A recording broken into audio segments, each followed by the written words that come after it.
Here's your wrestling news for June 7th, 2022.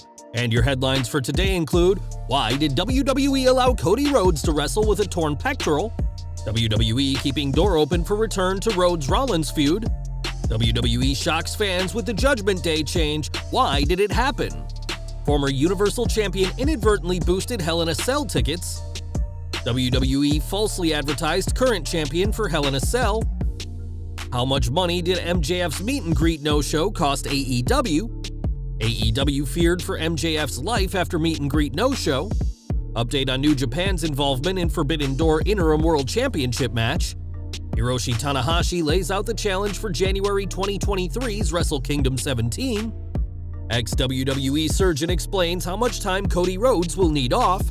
Becky Lynch breaks character for Wholesome moment with fan and fierce rival, and more. We are kicking off today with WWE Hell in a Cell 2022, where Cody Rhodes defeated Seth Rollins in the main event despite entering the titular structure at a severe disadvantage. Earlier in the day, Cody suffered a torn pectoral muscle but fought through the pain to compete in one of the most gutsy performances by any wrestler. We now know more about the circumstances surrounding Cody's injury, as it's reported that the American Nightmare was given the option to postpone the match by WWE, but declined. Some have questioned WWE allowing Cody to wrestle at all, but our report states that the company allowed him to wrestle, believing that with the damage to his pec, which was torn completely off the bone, it couldn't get any worse by wrestling. With that said, the match did undergo some changes, including some high-risk spots, including a moonsault being scrapped entirely. Cody's injury is the same injury that took John Cena out in 2007 and Triple H in 2018, and we're wishing him the best on his journey back to the ring. Cody Rhodes earned a hero's reception on last night's episode of Raw, and rightly so, and was once again confronted by Seth Rollins. In a very wholesome moment, Rollins said he couldn't help but respect Cody for what he did at Hell in a Cell, and for a moment, it seemed like things were officially finished between them. Rhodes even said that he had plans to enter the Money in the Bank ladder match, but those plans quickly fizzled out when the American Nightmare was attacked by a sledgehammer-wielding Rollins. Given the nature of Cody's injury, it wouldn't be surprising if he missed the rest of 2022, and he certainly shouldn't be competing in a ladder match in a few weeks' time. Writing Cody off TV, the door is open for WWE to revisit this feud when the time is right, presumably in another stipulation match. WWE has big plans for Cody for sure, but those plans will have to be put on hold for now after this week's injury and incredibly gutsy performance. Raw also saw the Judgment Day promise a new member, and while many fans knew who it'd be, nobody saw what was coming. After weeks of rumors about Finn Balor joining the group, fans were hardly surprised to see the Irish superstar align with the Judgment Day, and it was a bit underwhelming when he simply came out and shook hands with Edge. The big twist came when Edge got kicked out of his own group, which seemed odd considering that it had only been around for a couple of months, and a turn like this came out of nowhere. We can only assume that this turn was done to write Edge off TV for the time being, and also to give the rated R superstar a face turn. With Cody Rhodes gone, WWE is going to be in need of babyfaces, and fewer have more goodwill with the fans than the Hall of Famer who overcame a career-ending injury to return to the ring. With Finn Balor now in charge, the Judgment Day has already made strides, with Rhea Ripley earning a Raw Women's Championship match with Bianca Belair, and we'll have to see what's in store for the new era of the group. More from Hell in a Cell as last Sunday's event proved to be a hit with fans, despite receiving not as much focus from the company as their bigger stadium events. Hell in a Cell did feature some of the promotion's biggest names, including Cody Rhodes, Bianca Belair, and Becky Lynch, but one name who didn't appear may have contributed to the success of the show. As Dave Meltzer explained in the Wrestling Observer newsletter, many fans had been hoping to see Wyndham Rotunda, aka Bray Wyatt, who some believed would be returning at last Sunday's show. It was on the Monday before Hell in a Cell that Rotunda changed his Twitter handle to Wyatt6, which many thought was a clue that Wyatt would return in 6 days at Hell in a Cell. Meltzer added that a mixture of WWE's booking and the possibility of Wyatt's return led to the secondary market tickets for the show also selling out, an extreme rarity for WWE, who have struggled to fill seats for even their biggest shows in recent years. Of course, Wyatt didn't return at Hell in a Cell, and there's no confirmation of an imminent return for the former Universal Champion, despite what fans had themselves thinking last Sunday night. Fans may have been disappointed that Bray Wyatt didn't appear at Hell in a Cell, but WWE never promoted him for the show, unlike some other superstars. Reigning SmackDown Women's Champion Ronda Rousey also didn't compete or even appear last Sunday, but unlike Wyatt, WWE did want fans to think she would be there.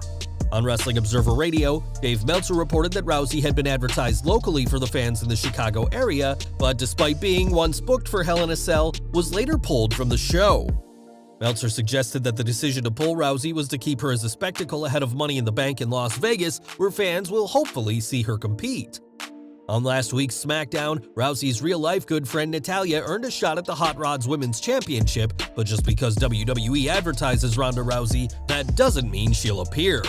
For weeks, it's been reported that MJF and AEW have some real-life issues, with the Salt of the Earth openly teasing leaving to join WWE when his contract expires.